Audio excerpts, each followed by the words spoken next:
அஸ்ஸலாமு அலைக்கும் வரஹ்மத்துல்லாஹி வபரகாத்து. நபி ஸல்லல்லாஹு அலைஹி வஸல்லம் சொன்னாங்க, ஆரம்பத்தில் மதீனாவுக்குள்ள வந்ததுக்கு பிறகு அந்த மக்கள், இஸ்லாத்தை ஏற்றுக்கொண்ட மக்கள், நபியுடைய வருகைக்கு முன்னாடி ஏற்றுக்கொண்ட மக்கள், அவங்க சில விஷயங்களை யூதர்களை ஃபாலோ பண்ணி அவங்கள மாதிரியே என்னன்னு சொன்னால் கொண்டாடினாங்க. அப்போ தான் நபி ஸல்லல்லாஹு அலைஹி சொன்னால் லனா ஈதான், நம்மளுக்கு இரண்டு ஈது தான் கொண்டாடக்கூடிய நாள். ஈதுல் ஃபித்ர் ஈதுல் அத்ஹா கொண்டாடணும் அப்படின்னு சொன்னால் இந்த 2 நாள் தான் கொண்டாட முடியும். இந்த 2 நாளை விட்டுட்டு இஸ்லாத்தில் ஒரு வருஷத்தில் எந்த நாளையும் கொண்டாட முடியாது அப்படின்னு நபி ஸல்லல்லாஹு அலைஹி வஸல்லம் சொல்லியிருக்கிறாங்க. இப்போ ஹசரத் ஃபாத்திமா அதாவது ஹசரத் ஆயிஷா ரலியல்லாஹு அவங்க சொன்னாங்க, என்னுடைய வீட்டில், அதாவது நபி ஸல்லல்லாஹு அலைஹி வஸல்லம் வர்றதுக்கு முன்னாடி வீட்டில் காலை நேரத்தில் அப்துல்லா இப்னு சலாம் ரலியல்லாஹு அவங்களுடைய 2 மகள்கள் வந்திருந்தாங்க. வீட்டில் வந்திருந்த அந்த 2 பெண்களும் என்னென்னு சொன்னால் தஃப் வச்சுருந்தாங்க. அந்த கொட்டு மாதிரி ஒரு சைடில் என்னென்னு சொன்னால் அந்த மாட்டுடைய தோல் போடப்பட்டிருக்கும், அதை அடிக்கிறது தஃப் அப்படிமா. அந்த தஃப் வச்சு அடித்து பாடிக்கிட்டு இருந்தாங்க. இப்போ பாடிக்கிட்டே இருக்கிற சமயத்தில் நபி ஸல்லல்லாஹு அலைஹி வஸல்லம் அந்த அறைக்குள்ளே வீட்டுக்குள்ளே வர்றாங்க. வந்த உடனே ஹசரத் ஆயிஷா ரலியல்லாஹு சொன்னால் அம்சிகா, அப்படியே எடுத்து வச்சுருங்க, அடிக்க வேணாம் அப்படின்னா. ஏன்னா நபி ஸல்லல்லாஹு அலைஹி வஸல்லம் வந்துட்டாங்க. நபி ஸல்லல்லாஹு அலைஹி வஸல்லம் வந்தவங்க ரொம்ப டயர்டாக இருந்தாங்க. நேராக கட்டிலுக்கு போனாங்க. கட்டிலில் என்னென்னு சொன்னால் போர்வை போட்டு முழுசாக போட்டே படுத்துட்டாங்க. ஃபுல்லாக முகத்தை மூடி படுத்துட்டாங்க.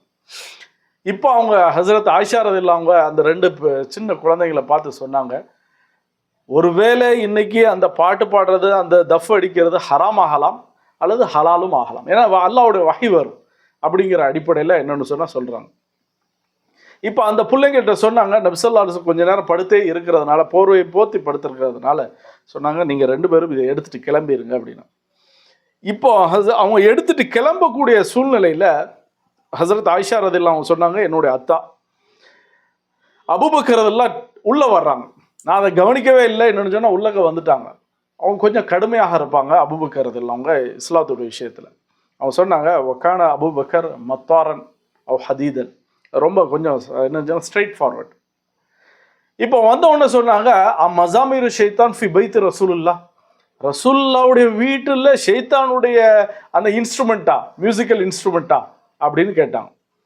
இப்படி கேட்ட உடனே நபி ஸல்லல்லாஹு அலைஹி வஸல்லம் அவங்க வந்திருக்காங்கன்னு சொல்லி போர்வையை விலக்கிட்டு சொன்னாங்க, இன்னைக்கு என்னென்னு சொன்னால், அதாவது சந்தோஷமாக இருக்கக்கூடிய நாள், அதனால் அந்த பிள்ளைங்களை விட்டுருங்க, அவங்க சந்தோஷமாக இருக்கட்டும், அந்த தஃப் அடிக்கிறதுல தப்பு இல்லை அப்படின்னா. இப்போ திருமணத்தில் இந்த மாதிரி சந்தோஷமான சூழ்நிலைகளில் இவர் தஃப் அடிக்கிறார், அப்படியே என்னென்னு சொன்னால் கவிதை பாடுறாரு, இது எல்லாமே என்னென்னு சொன்னால் ஷிர்கான வார்த்தைகள் இல்லை அப்படின்னு சொன்னால் கண்டிப்பாக கூடும்.